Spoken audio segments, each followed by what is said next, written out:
Chapter 1. Start small. Start your business by putting your ideas into motion. Starting your business isn't as hard as it used to be. There are technologies and tools that have shrunk the scope once heralded as the holy grail of creating a business. Fried and Heinemeier believe that this innovative restructuring is ideal for those of us that have been brooding on our dreams of branching out for far too long.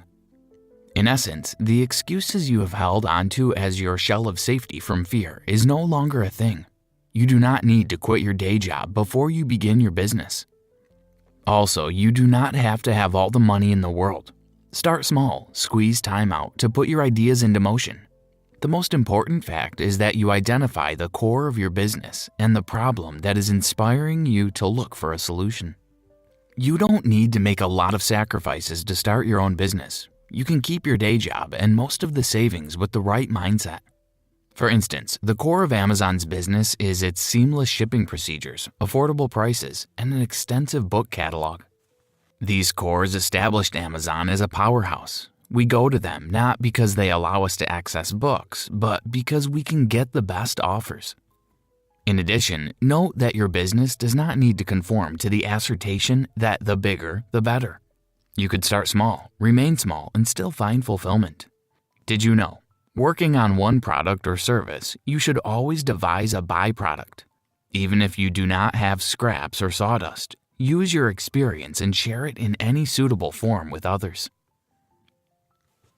Chapter 2. Your business initiatives must have an impact. A successful business depends on how effective its solutions are in solving problems. And so, your ideas or initiatives must have an impact. More importantly, the authors reveal that our personal travails should serve as the inspiration for the solutions and products we create. For the authors, their company, 37 Signal, taps from their business challenges as the template for their software solutions. New business becomes sustainable if you build it around your true passion or a solution to a problem you experienced. Hence, the most commercial successful ideas are those that come from people's quest to solve their own personal problems. Once you have a solution that stems from your journey from limited to liberated, and you create a business around it, then it is easy to develop a passion for it. Passion is an important recipe. Do not plan ahead and create exit plans before you even start. The love for your business would eventually attract your business to customers that would share the same passion. Good business leaders create a vision, articulate the vision, passionately own the vision, and relentlessly drive it to completion. Jason Fried and David Heinemeier. Passion begets loyalty. However, it also creates enmity. People are prone to expect that your business falls in line with the standard and tested beliefs. When it doesn't and you're not showing a willingness to bend the knee, then you are automatically a target. Draw a line and stick by it. Nevertheless, a business owner that sources for funds externally has no choice but to answer to investors. And so, try as much as possible to fight the temptation to raise outside funds. Go beyond written mission statements. You are getting by. You have your first customer and you introduce them to your well-crafted mission statement that promises heaven on earth. Regardless, it is your output that truly matters. These words will continue to live on paper if you do not put them to work. Eventually, people will begin to see through those words and create an impression of your business through your actions or inactions. Chapter 3. Relish the days of small beginnings. The authors tell us to refrain from using the words entrepreneur or startups when describing a business. Instead, you are a starter. Acknowledging this helps us stay grounded and focus on the little things. Do not make audacious plans or expand your ideas until it grows out of control. In other words, as a starter, you should understand that you do not need a huge amount of money or an expensive workforce for now. It's okay to start small as long as you start. Jason Fried and David Heinemeier. Many of the well-known companies today started in the garage. Therefore, you do not have to break the bank to get yours moving. Today, startups carry a different meaning entirely. People who run startups worry less about the ramifications of their decisions because they're spending other people's funds. Consequently, it becomes impossible to ascertain that the revenue does not trail the expenses. Furthermore, the authors advise that you focus on one product or service at a time. Google did not start playing around with other ideas until they had perfected the Google search engine. Transforming an idea into a working product is a tasking project in itself. Talk less of subjecting all your ideas to your limited infrastructure. Similarly, when developing your idea, it is advisable to ignore the details and focus on the basis. Details change with time, and those times you spend worrying about the little things could go into trivial issues. In the book, the authors emphasize that starters must develop their curatorial skills. Identify the most important things and tackle them first. Get your priorities right. Edit out tasks that do not add value to your business. Choose one product or service to work on and concentrate on the basics, not all the small details and risks they might or might not entail. Nonetheless, in your pursuit of compactness, you should not forego the constants for the ever-changing trends. Don't go about chasing new principles at the peril of infusing the ones that are always relevant to your niche. If global expansion is the trend, remember that your products need a landing spot first before they can become appealing to the rest of the world. Chapter 4. Stay in the real world and avoid the pitfalls of heroism.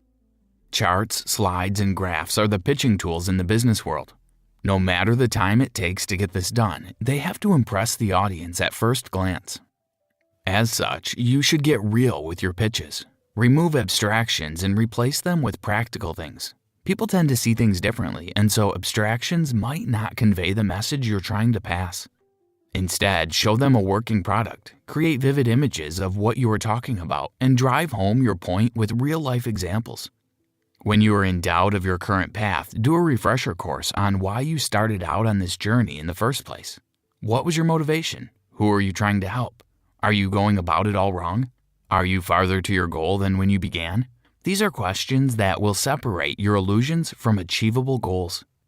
In meetings, philosophy might work. On the field, practicality works. Jason Fried and David Heinemeier. Interestingly enough, we are often led to question our motives and the realism of our ideas when productivity stalls. Many a time, extensive production hours are a result of interruptions. We plan so many meetings and calls during our working hours that it becomes impossible to maintain our focus at a stretch. Meetings where you discuss mundane topics and abstractions are the enemies of productivity. Also, the production stage could turn sour when there is no progress. As far as creating products goes, progress motivates us to continue on our path. Do not wait till you have everything figured out. Take that little progress and let your customers or team have a feel of it. Their reactions could trigger you to once again believe in your ideas. Be realistic about everything you do. In your presentations, focus on facts and figures. During a meeting, bring up the results, even if they are minor and interim. By doing so, you avoid the pitfalls of heroism. You become open to external input. You do not go into God mode and waste your precious time barking up the wrong tree. More importantly, you know when to take the foot off the pedal. Rest and let go of unreasonable plans or estimations. Chapter 5. Do not copy and paste. Establish a unique brand. Many often fall into the trenches of replicating an existing solution, idea, or product. Copy and paste, as the writers call it, let us remain blind to the real purpose of the original product.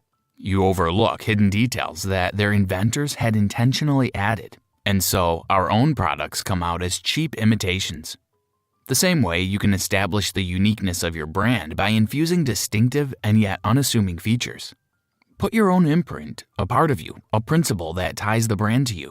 Therefore, competitors would have a hard time imitating what you offer.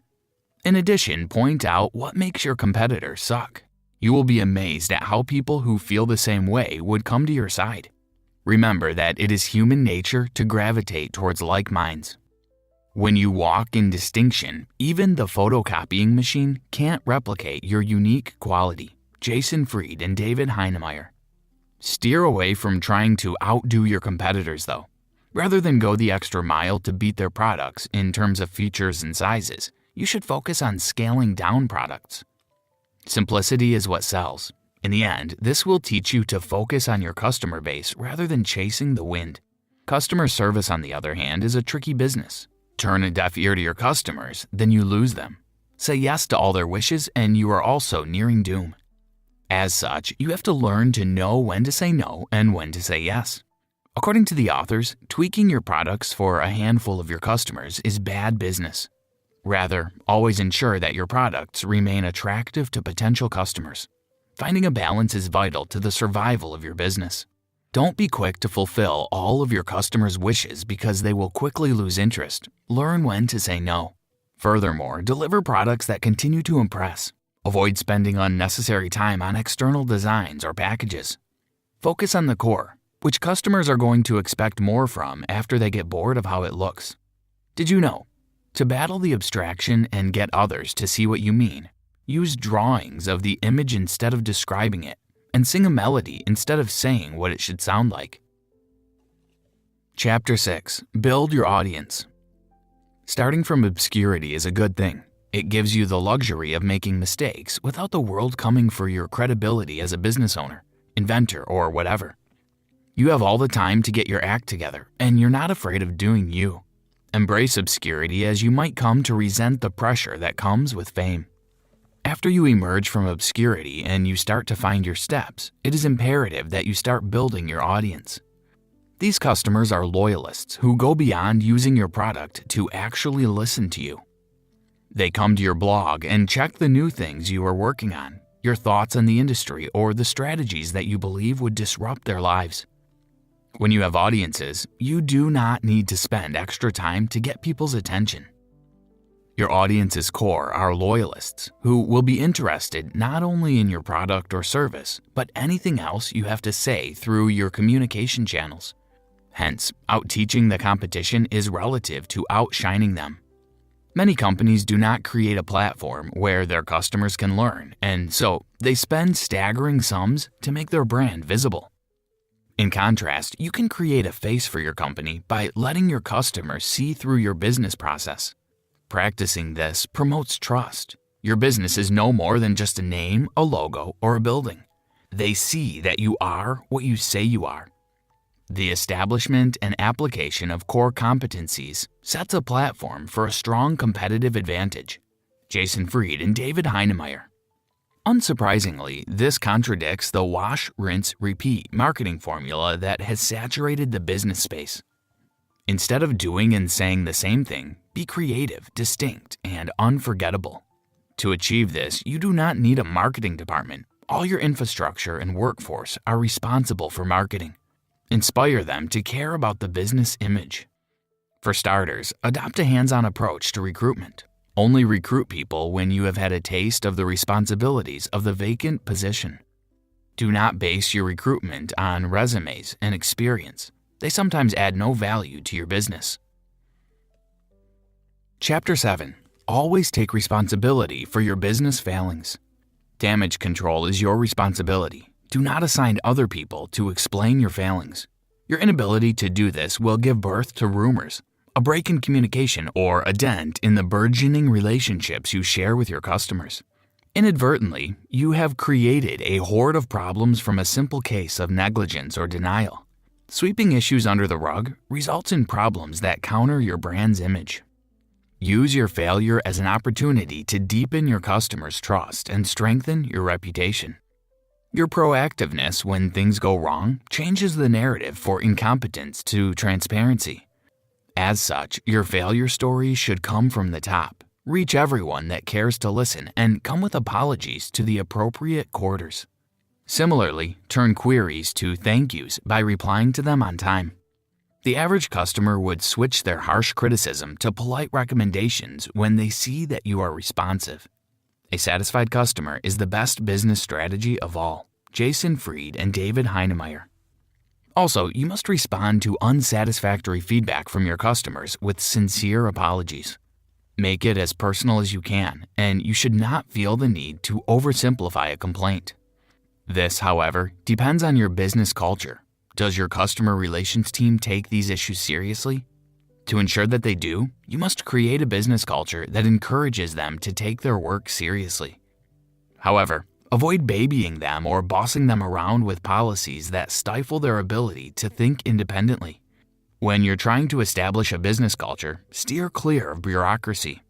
Rather, capitalize on being small and communicate with your team directly.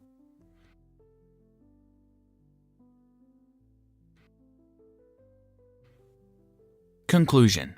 Contrary to popular belief, starting a business can be a walk in the park. The modern business scope encourages us to start small, remain small, and yet become successful. As a starter, you will limit yourself or your business when you expect your ideas will only thrive when you can conjure the perfect launching pad. Instead of calculating everything at once, focus on your priorities, the basics that you need to implement firsthand.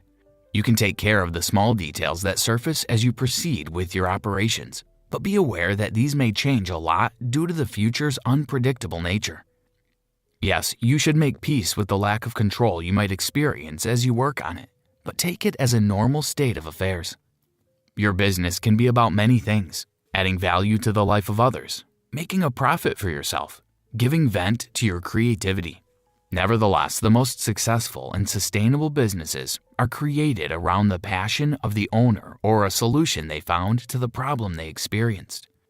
In other words, if you just want to start a business for anything trendy or in demand at the moment, you are not likely to get far with your aspirations. Dedicate yourself to something you care about, and others will too. Try this. Work presentations can be devastating, but they do not need to. If you prepare something you'd be interested in hearing, others will get engaged too. Number 1, think carefully of the key points you want to convey. Why are they essential for you to? How did you arrive at them? Why do they matter to others? Number 2, make your slides as breezy as possible, minimalist. Put only critical words, ideas, or figures. Allow no descriptions or long sentences people would have to read. It will divide their attention and tire their brains. Thus, they will zone out fast. All commentary to your keys needs to be verbal. Number 3, be open and genuinely interested in what you are saying. After all, if you don't need it, why would others?